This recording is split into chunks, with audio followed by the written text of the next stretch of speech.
Well, hello, guys. Hey, thanks for being here, everybody. And, with that, I'm your host, Stephen Vanover, here on the Sports Talk Line Network, where we talk sports 24/7, 365. This is the Roundtable. We are here to review the NFL Draft. This is the NFC North edition, and we are 5 deep today as we work around. We're going to be doing Bears, Lions, Packers, then Vikings. And since we're going to be doing Bears, that means I get to go first, all right? After I go, we're going to be working around the list with the Lions are going to be done by Josh Griffith. Thanks so much for being here, sir. Thank you for having me. The Packers are going to be Nate No Remorse Dowdy. Good evening, sir. And the Vikings holding down New York City all by his lonesome, Tom McAllister. They're in the danger zone. Yep. Danger zone. Right. Going in there with Maverick and Iceman. And if we didn't have copyright claims to worry about, we would actually be playing that music right now. And then holding up the peanut gallery all by his lonesome is the original Chrome Dome himself, Spinksy NFL. You find him on Twitter, the Spinksmeister. Welcome to the show, sir. Thanks, guys. I'm just here to give the Packers shit, so can't wait. It's going to be so much fun. Well, there is that. Okay. All right, let's go down the list with the Bears. I start out, and you don't have a first-round pick, and as a matter of fact, they didn't have a lot of picks altogether, and they have to come down through this and just do the best they can. And what do? The second pick, in the second round with their first pick, they reached for Cole Kmet, the tight end out of Notre Dame, and he's 6'6", 225 pounds. Has a 4.7 40, a 37-inch vertical. He has all the measurables. And in 2019, he did tab 43 catches, 515 yards, 6 touchdowns. And that's after he missed the first 2 games with a broken collarbone. So he's tough. So, that's good. But at this point, he's a better receiver than blocker. He's a guy that you take, in the second, third round, okay.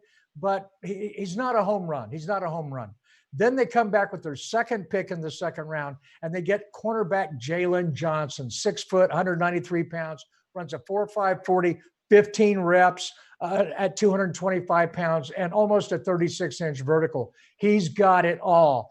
And he had surgery for a torn labrum here just at the beginning of the month.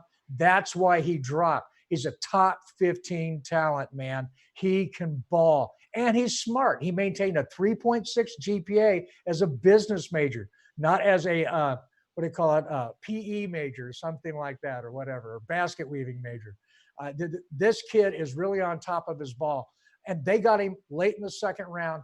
Good, solid pick by them. I mean, I don't know what's happening here. Not bad. Then they come back, all right, and this is in the 5th round. They have to wait and go down to the 5th. That's a lot of time to wait. But they get on the edge, Trevis Gibson, 6'3", 261 pounds, 33 and 7/8 inch arms, and he popped out 25 reps with those long arms. All right, and the kid's got bend. He's really good. And 2019, as a junior, he had 49 tackles, 15 tackles for loss, 8 sacks. Pretty damn good. He's got a great motor, and he did all of that raw. He needs coaching. I look at him, I'm thinking diamond in the rough. And they got him in the 5th round. That is definitely a late 3rd, early 4th round talent in my estimation. Then they come back and they get cornerback Kendall Vildor. 5'10", 191 pounds. Yeah, 6'3". That would have been something. All right. Runs a 4.4 40.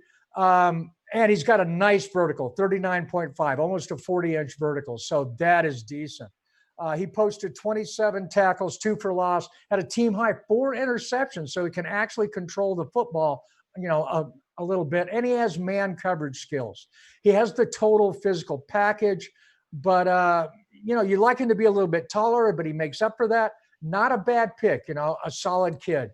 Then they come back at the bottom of the 5th, and they get wide receiver Darnell Mooney, 5'10", 176 pounds, and he's got 4.38 40. 37-inch vertical at 5'10", man. The kid can get up there. He is a monster in the slot. He has suddenness all about him. And, he's quick. He is just going to be a monster in there. And what's even better, he put up really good numbers, and he did it with not good route running ability. He just is quick and gets open. Once he gets some solid coaching, he is just going to be a nightmare. I thought that was really the best pick of the draft for them.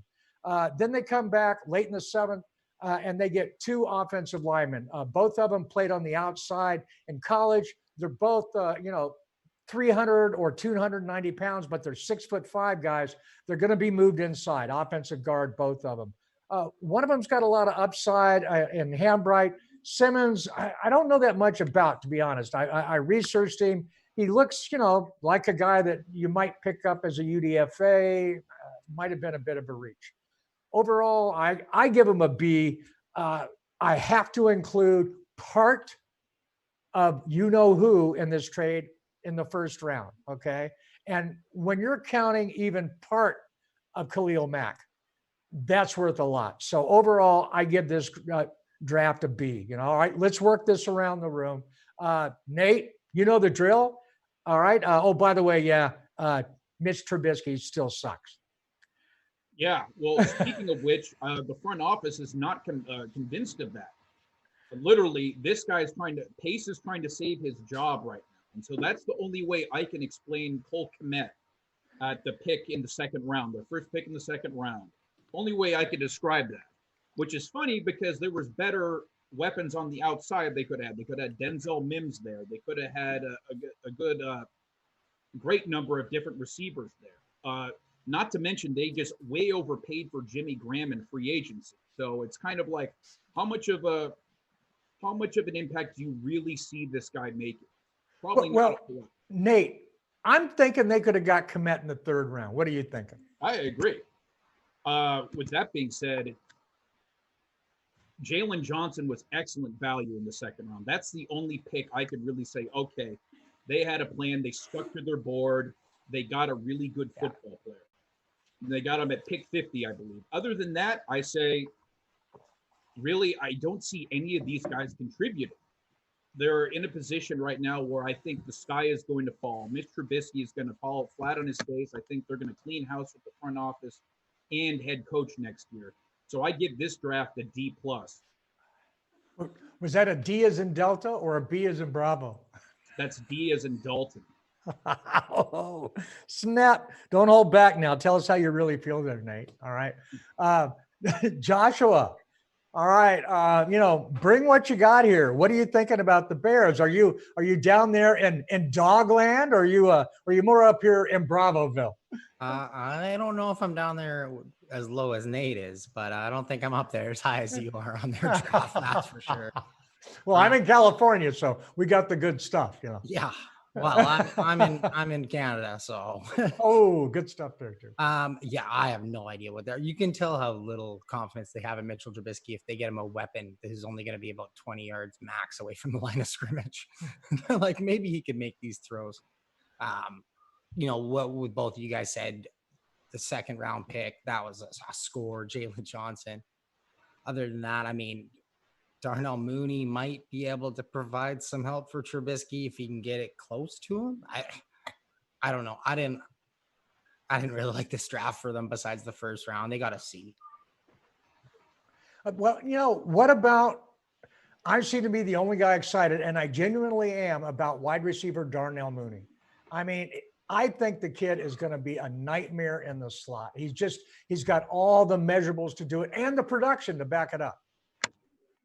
Well, it's going to be interesting. Go ahead. I would say he assumes Trubisky's going to get it close to him. I did mention he's got like 33. Okay, yeah, good point.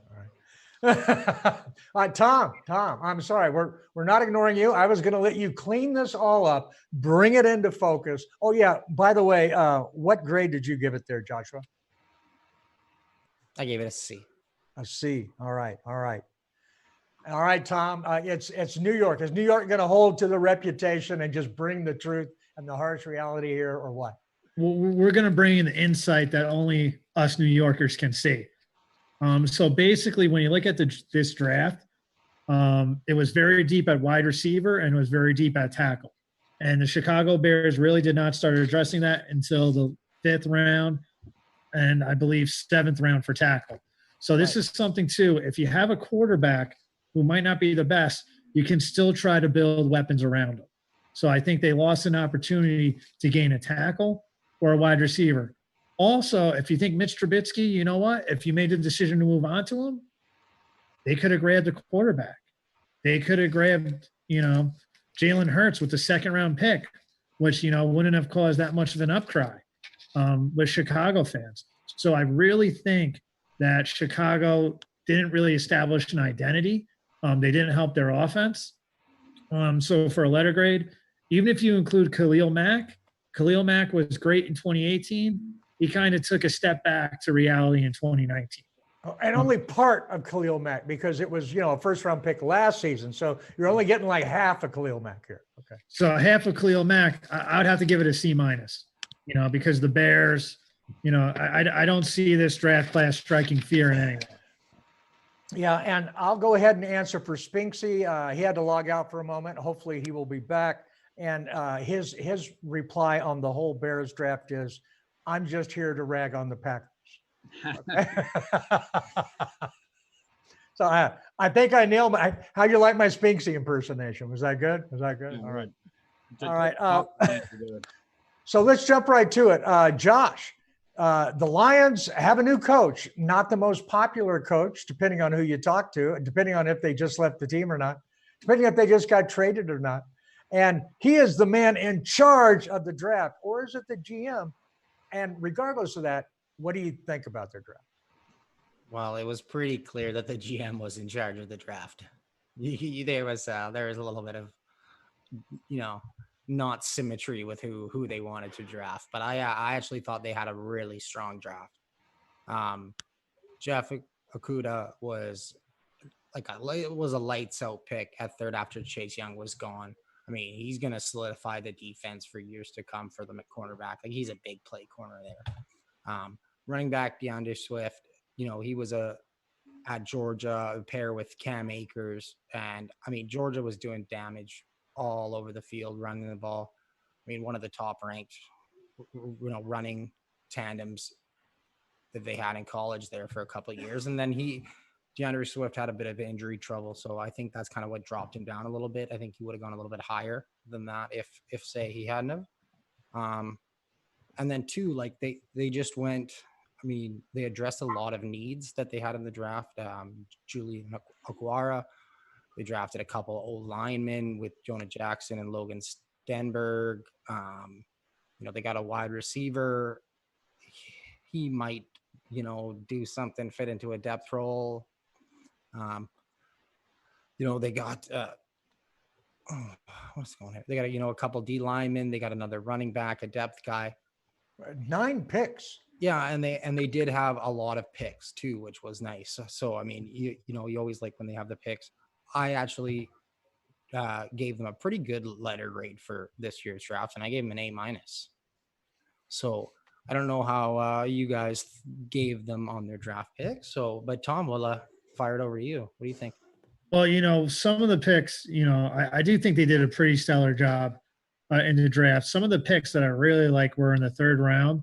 They got Julian Okwara, who can be an edge from Notre Dame. And then they got Johanna Jackson, offensive guard from Ohio State. I think these are 2 people, when we look back in this draft, are going to be solid NFL starters for the Detroit Lions. And I feel like they could potentially start, changing the tide or opinion in their of their organization. At least they didn't draft, a wide receiver.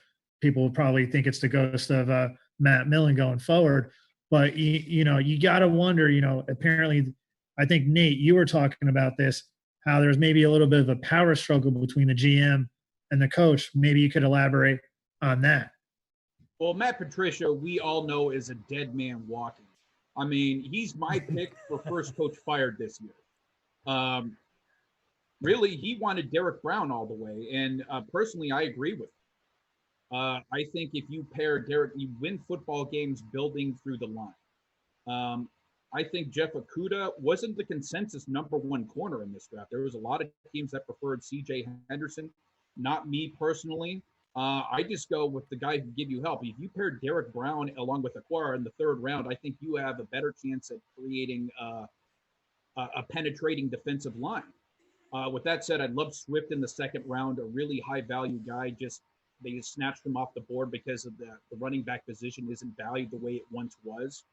I like what they did later in the draft. And actually, I have a report that was reported by Adam Schefter that said the San Francisco 49ers actually valued a guy they took in the 6th round named Pennicini, who they said had a 1st round grade for them. But they thought his name was pronounced Pennicini. And so when they got the actual pronunciation of everything, they said, no trade anymore. We're not trading up. They thought he was a plug and play guy in the human centipede. He was not. They did not trade. I give the Lions a B. Well, you got to mention the human centipede in every show that we do. Yeah, no, and and Pennessee's from that Utah defense that we were talking about yesterday too. So, Van, your last, giving him a grade. What do you think? Well, you guys make a lot of good points, and I like where Nate was going there, because last year before, cornerback play was not their problem. They even were able to trade away a cornerback, and still cornerback play was not their problem. Defensive line was their problem. Okay, now that being said, when it comes time to the draft, if one player is significantly better than the other player, I don't fault the GM for making that call and taking that player. Excuse me. But like Nate said, that's not necessarily the case here. Now, I like the pick. I think that he's going to be a very good cornerback in the league. But was he significantly better than Brown? I don't think that's cut and dry. But that is a separate subject. The pick itself, solid. Got one of the top guys in the draft. And then you look at what else they did. I agree with what you guys were saying. I really like the offensive line picks. I think those guys are going to be solid. I don't mind the DeAndre Swift pick, running back in the 2nd. I don't mind that at all. And I do think it's interesting to note, like it's well known now, that Patricia wanted defensive lineman, and that is where he said we need some upgrade. And so what did the GM do? He turned around and waited to the 6th and 7th round before he decided to make a move there. Oh, snap. Nothing going on there. Nothing to see. Move on. And but regardless of all that, okay, I still give them a B+. I think they got good guys.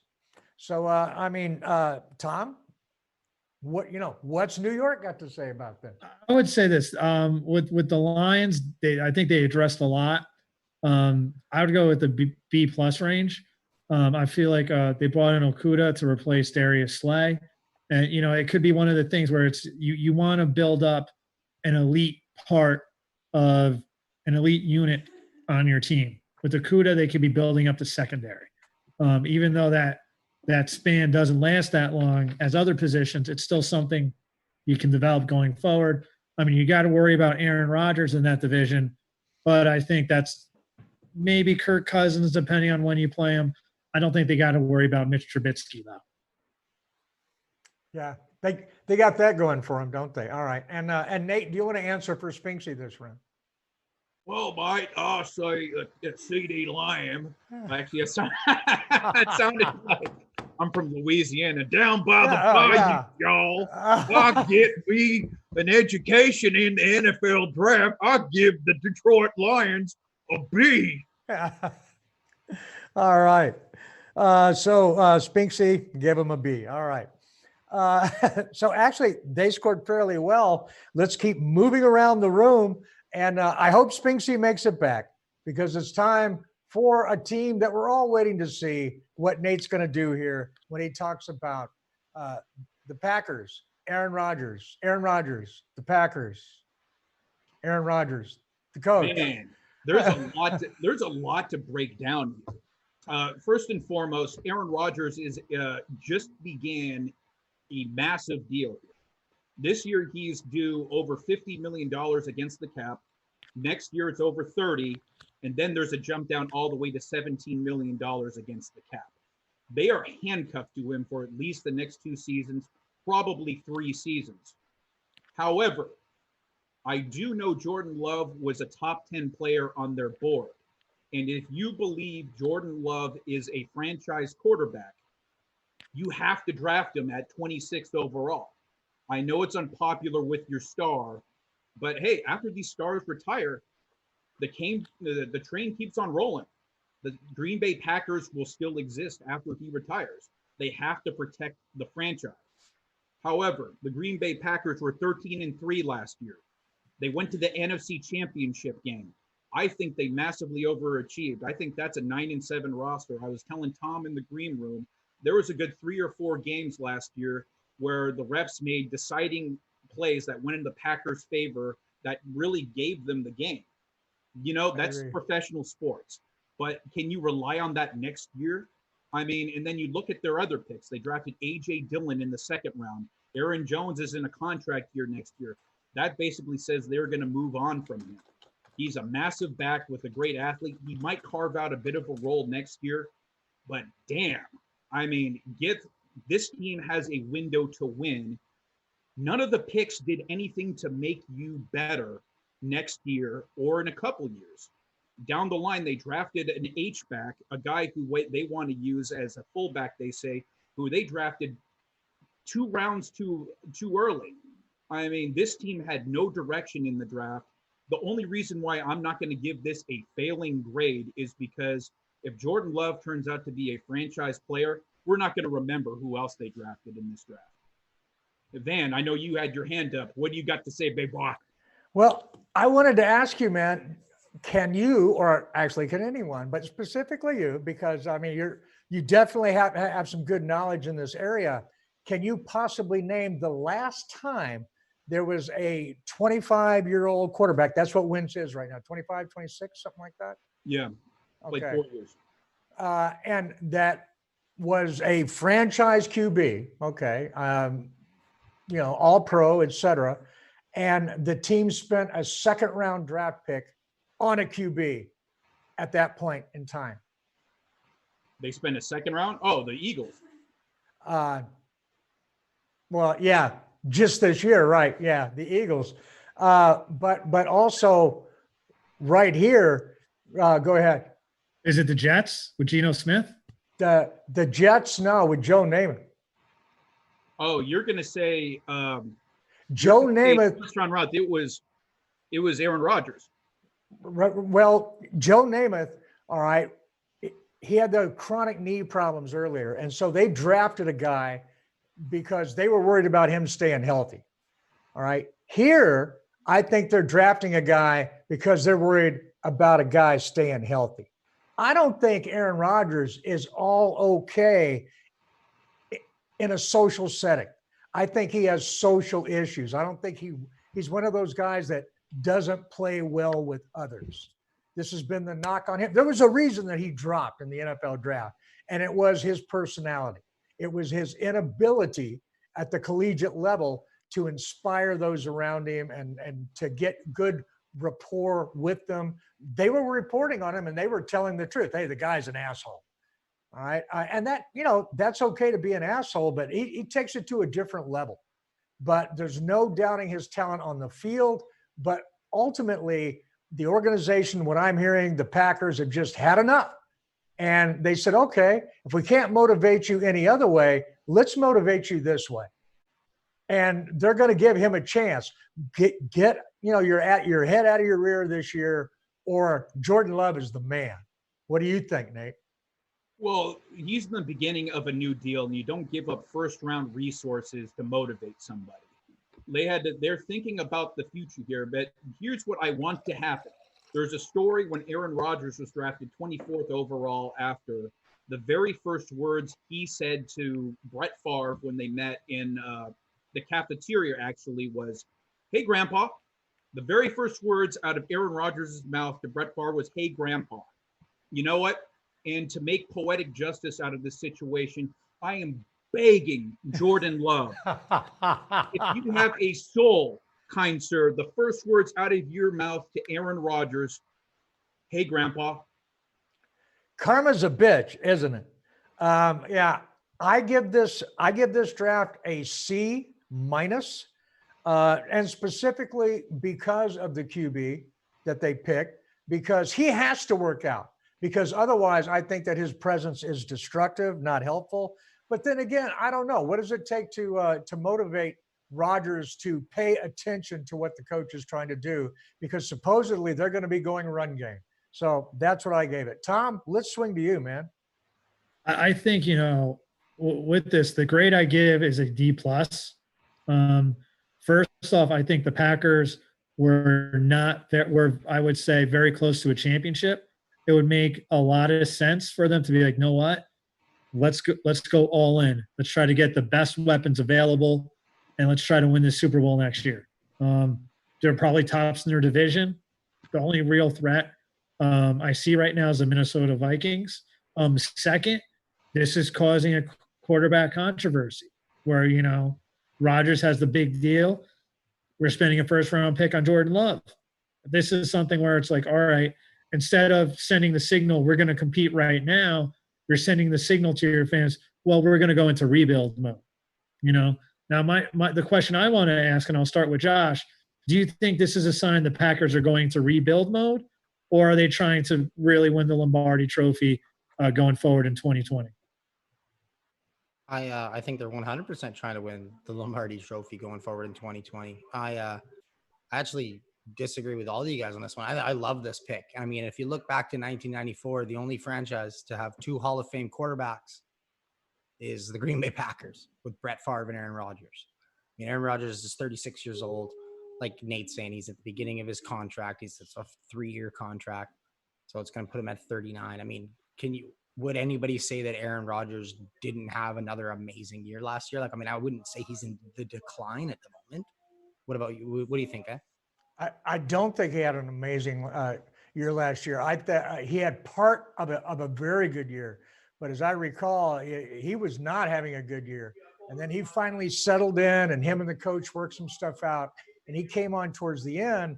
But basically, there was a cascade, a virtual waterfall of calls, of questionable calls by referees that made their magical season, not his play. And actually the running game by Aaron Jones was phenomenal. And I can definitely see the running game getting better and better and better. Now, he's still a very, very good quarterback. And I think that the QB pick with Love becomes a better pick if they trade Aaron Rodgers. Well, here's the thing. Aaron Rodgers, they're taking a humongous cap hit if they trade him. He's untradeable for at least 2 years. Ouch. So, I mean, they're married to Aaron Rodgers, and that's my biggest problem. They did nothing. It doesn't make sense. It doesn't make sense. So, I don't know. The only thing saving a failing grade is Jordan Love. And if as I said before, if Jordan Love pans out, we forget about this. Yes, I agree with that. So Nate, what grade did you give it right now? D minus. D minus. All right, and then Josh? I gave it a C. A C. And that leaves the man. All right, and it's time to move on. We're going to be talking about the Vikings and their 4,332 draft picks that they managed to put together for this NFL draft. I'm going to go to the kitchen and make a sandwich as we turn it over to Tom, and he can break down all these picks. I'll be back. Okay, go ahead, Tom. All right. So basically, the Minnesota Vikings drafted the SEC West Division just to make things easier. But no, the Minnesota Vikings had 13 draft picks. Some of their highlights: first selection for the first round was wide receiver Justin Jefferson from LSU, 6'1", 202 pounds. This makes a lot of sense for the Vikings because this is a replacement for Stephon Diggs. It gives Kirk Cousins that additional weapon that he needs, and also Adam Thielen. He battled injuries a lot in 2019, so it adds a little insurance policy going forward. Then their next pick was cornerback Jeff Cloudy, 5'10", 191. He's a little undersized for a cornerback, but he has the speed to make up for it. I think my favorite pick would be offensive tackle Ezra Cleveland, 6'6", 311. But I do project him, even though he played tackle in college, since he has short arms, I see him projecting to guard in the NFL eventually. Another one of the favorite picks I got is cornerback Cameron Dantzler, 6'2" cornerback. The reason why I like this pick is because he has the size to match up more. So I like how they got two cornerbacks. You know, Jeff Clottey can match up with the smaller wide receivers, while Cameron Dantzler, who's better in press coverage, could match up with the bigger wide receivers. And also with Dantzler, he's a better in press coverage and he's a better tackler. So that means if you want to go up and maybe blitz with him, or he could step up and jam his man a lot better. Also, he could come up and potentially make some more stops in the run games. Another selection I liked from the Vikings was linebacker Troy Dye. I like his toughness. He played the last 8 games of the season with a cast on his arm, so he's going to keep on showing up. And also, I think one of their 7th round steals could be defensive end Kenny Wilkes. He's a 7th round pick. He could be a run stopper going forward. Josh, how do you think Justin Jefferson will do in the NFL? Do you think he'll develop into a Stephon Diggs type player? I don't know if he'll develop into a Stephon Diggs type player yet. I mean, he's definitely got the potential. I mean, I love the pick getting him. I mean, great talent out of LSU. I had these guys one of the highest graded drafts out of any team this year. I mean, you mentioned it, like Ezra Cleveland, that was a steal, and they got so much talent. I really like the safety they got out of Michigan as well, Josh Metellus. I mean, I'm a Michigan fan, so I watched a lot of Michigan last year. He kick and hit. He's going to come up and play. And then the sheer volume of their picks. I think that always helps. Nate, how do you feel about Ezra Cleveland, the offensive tackle the Vikings selected? And a talent that was deep at the tackle position, do you think this is the right fit for the Vikings? Yeah, listen, the Vikings were similar to the Rams. They were absolutely decimated this offseason by free agency. They lost a lot of talent. There was all sorts of different directions they could have gone. Ezra Cleveland was there was murmurs about him falling into the middle of the first round as high as 10 to Cleveland. So there was talks about him being a first round value. Vikings didn't panic. They stayed the course. Great value in the second round. One of my favorite picks for them. But if I had to criticize their draft, I mean, Dye is a fantastic value later on in the draft. I liked him a lot. Justin Jefferson, I think I had a second round grade on him for the reason being, I think he feasted off of a lot of second tier cornerbacks in the league. I think most of the coverage went to Jamar Chase last year, who was their primary receiver and who's probably going to be a top 10 pick next year. So, and he did most of his damage primarily out of the slot. Jefferson, that is. I don't think he's going to make up for Stephon Diggs immediately, but there was great value all over the place. I give him an A. So, Van, out of the 3,226 draft picks of the Minnesota Vikings this year, what was your favorite? I say it was pick number 1,332, obviously. Okay. But no, actually, they had several good picks. My favorite out of all of them, I think they took a nice shot in the 7th round on a QB, Nate Stanley out of Iowa, because he never really put it together. I think that is coaching. Now, if it's not and it's him, he never will pan out. But if it was coaching, which I tend to think that it was, and a combination of coaching scheme, then they ended up with a big prototypical physical NFL QB that's a pocket QB that I think will fit into their system really well down the road. But at the top, they're in the second. I was rooting for them to take the linebacker Murray, man. I was like, but that was right when he was available. I thought they were going to do it, but they took Ezra Cleveland, and I can't argue with that. I mean, I really love Murray's talent, but Cleveland, they really need him, and he's a handful. I think he's really going to fit in well. I liked pretty much everything they did, and again, the volume. But as Cowboy fans know, when the when Jerry Jones decided to have the special teams draft and spent the whole draft on potential special teams players, I think none of which lasted past their first contract, most not past the first year or even made the team.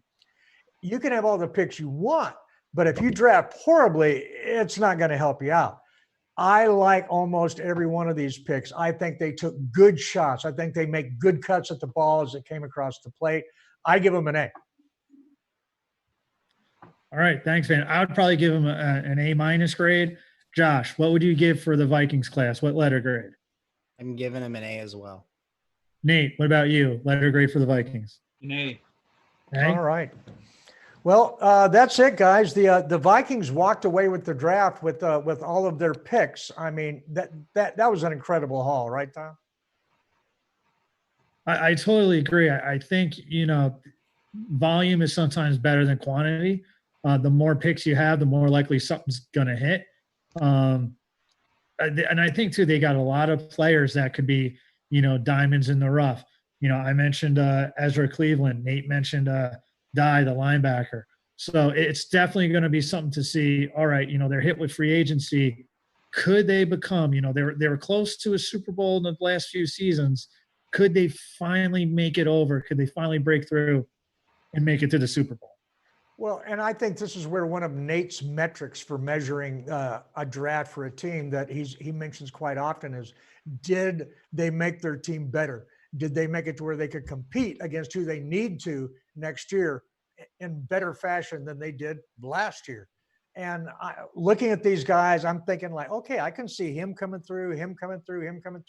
And like, yeah, I think they made themselves better. Don't you, Nate? Yeah, I'm mixed here because I think they made themselves better in the long term. They lost a lot of production in free agency. They cut Xavier Rhodes. They lost Everson Griffin. They needed help. They traded Stephon Diggs. They needed help on all across the offensive line. I think they're better 2 to 3 years from now. I'm not sure those guys come in and produce quite the same way, which is not a knock on these guys. No, I understand. They're going to be rookies, first of all. Okay. Yeah. And in year 2, year 3, that's where these guys are going to really come up. But Joshua, you've got to appreciate what the Vikings are doing here. They're probably going to keep quite a few guys out of this, and especially with trading Diggs away, that really helps bring their salary cap under control, doesn't it? Oh yeah, it keeps it all the entry level contracts. I mean, that's huge. That can go a long way too. And I mean, there's still lots of potential for them to be doing some signings or anything like that. I mean, they could make trades. I mean, I really liked a lot of their picks when they picked them. I just went, yeah, wow, okay. Would have liked the Rams to take him, with their pick, but would have been a little better. Okay, my team, the one I'm supposed to cover. Yeah. All right, yeah. All right. Well, hey guys, I wanted to appreciate. I do appreciate. I wanted to thank everyone for being here, and ask everyone watching before you go. Don't forget to hit that subscribe button down below. Grab that notify bell. Whatever social media platform you are becoming aware of this, be it Twitter, Facebook, whatever, be sure and reshare it out there. We really appreciate it. You are the reason we're here. As we sign off, please reach out on Twitter and follow Joshua on Twitter at Joshua Griffith 0. That's the number 0 at the end. Joshua, thank you so much for being here, sir. Thank you very much for having me. Enjoyed it, boys. All right. And Nate, No Remorse Dowdy, you can find him on Twitter at No Remorse Sports. Mr. Dowdy, thank you so much for being here, sir. Thank you, Van. Please bring me back. Here's a candy bar. Go sit down. Okay. All right. And as always, Tom McAllister representing the city of New York under siege. He's holding it all together there. You can find him on Twitter at defends_com. Defends_com. Tom, it's a pleasure, sir. Thank you. Thanks for having me, Van. And for everyone taking time out of your day to be with us, share what we do here. Thank you so much. And until next time, listen and watch like you play with intensity.